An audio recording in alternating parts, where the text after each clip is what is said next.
As we expand our towns and our cities, we're making changes to the landscape, and not all birds can adapt to these impacts.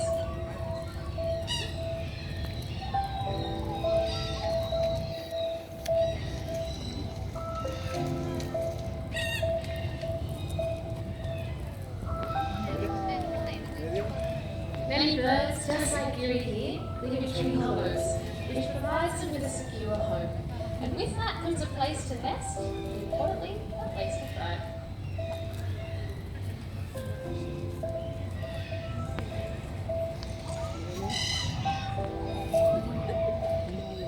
Now you guys might not have an old hollow tree in your backyard, but you can provide an artificial one. On our website you can find a link on how to source and install a nest box. And a nest box is one of these green things underneath our speakers there.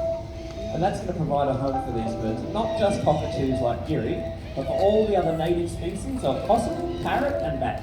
Because helping wildlife can start in your backyard. That's your wild community. Now some of our local species are thriving, like the galah, but many others aren't.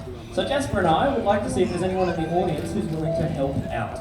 We're looking for a volunteer and someone who's got a gold coin they're willing to donate to conservation. Any takers? Yep, if you've got the gold coin I need to see it ready though, yep? Up the back there, striped shirt, perfect, ready to go. Alright, stand up where you are, hold the coin between your fingers and your arm out to the side like a tree branch, perfect. Alright, Jasper's seen it, he's coming up. Now take that money and bring it back to me. Excellent. You see why